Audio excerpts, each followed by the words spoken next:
Welcome to Cheating Story Star. Sometimes a marriage doesn't fall apart because of a fight. It falls apart because of one quiet sentence. My name is Ethan. There are nights I still hear those 5 words in my head. Not because I regret saying them, but because of how quickly he answered. I smiled while stirring my coffee. Maybe I need a new husband. I expected laughter, a playful comeback, maybe even a fake offended look. Instead, Daniel didn't even raise his eyes from his phone. He said quietly, "I've been thinking the same thing." The room didn't become silent. It became empty. Something inside me folded without making a sound. He stood, kissed the top of my head as if nothing had happened, grabbed his car keys, and walked out. The front door closed. I remained frozen, staring at the untouched coffee between my hands. Daniel had always been careful with words. Too careful. He never said anything without weighing it first, which meant that sentence wasn't an accident. It was a confession disguised as honesty. For the first time in 12 years of marriage, I realized I didn't actually know the man sleeping beside me, and somehow, that frightened me more than losing him. For weeks before that conversation, tiny details had been scratching at the edge of my mind. Nothing dramatic, just enough to make sleep impossible. His phone was never face up anymore. He suddenly started buying expensive shirts, even though he worked from home. He laughed at messages while sitting beside me, yet claimed they were work chats. Every explanation sounded reasonable. Every excuse fit perfectly. That was the problem. Real life is messy. His lies were polished. Too polished. One evening he left his smartwatch charging on the kitchen counter. A notification appeared. Not a name. Just a white heart. Tomorrow can't come fast enough. When I looked again, the message had already disappeared. He had remotely deleted it. I said nothing. Instead, I smiled more. Cooked his favorite meals. Asked about his day. Kissed him goodbye every morning. He relaxed. People always relax when they believe they've fooled you. That became my greatest advantage. I stopped asking questions. I started collecting answers. While Daniel slept, I copied our phone records. During lunch breaks, I compared dates with his calendar. I noticed every late meeting happened on Thursdays. Every single one. One Thursday, I quietly followed him.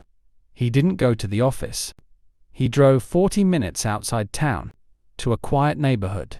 He parked beside a small blue house. A woman opened the door before he even knocked. She smiled, the kind of smile reserved for someone who belongs there. He kissed her. Not quickly. Not nervously. Comfortably, like he'd done it hundreds of times. I didn't cry. I didn't scream. I simply drove away. People imagine heartbreak arrives like an explosion. Mine arrived like ice. Everything slowed. Every emotion became perfectly clear. That evening, he came home carrying flowers. "For you," he smiled. I thanked him, then placed the flowers in water. The receipt tucked inside listed 2 bouquets. Only one came home. I folded the receipt and slipped it into my notebook. Evidence, not emotion. Weeks later, curiosity led me further. The woman's social media wasn't private. Neither was her life. There were photographs. Vacation pictures. Restaurant dinners. One image stopped my breathing. Daniel. Standing in the background. 2 years earlier, the affair hadn't started recently. It had become another life. I hired a private investigator. Not because I doubted myself. Because truth deserves witnesses. 3 weeks later, he handed me a thin envelope. Photos. Hotel receipts. Apartment lease documents, and second phone contract, even utility bills. Daniel wasn't simply cheating. He had rented an apartment under another name. Half his weekends had never been business trips. He had been living 2 separate lives. Then I found something unexpected. A marriage license application. Unsigned. His and hers. Future plans. Already prepared. Before ending the present. I laughed. Not because it was funny, because the final piece had finally found its place. That night, Daniel asked, "Everything okay?" I smiled. Perfect. For once, I wasn't lying. Our anniversary dinner arrived. He booked the restaurant himself. Candles, wine, soft piano music. He looked relieved. Maybe he thought he'd survived. Halfway through dinner, I slid a small black folder across the table. He frowned. "What's this?" "Open it." Inside were photographs, receipts, the apartment lease, copies of messages, the marriage application. His face lost all color. He looked around the restaurant before whispering, "Ethan." I lifted my hand. "No."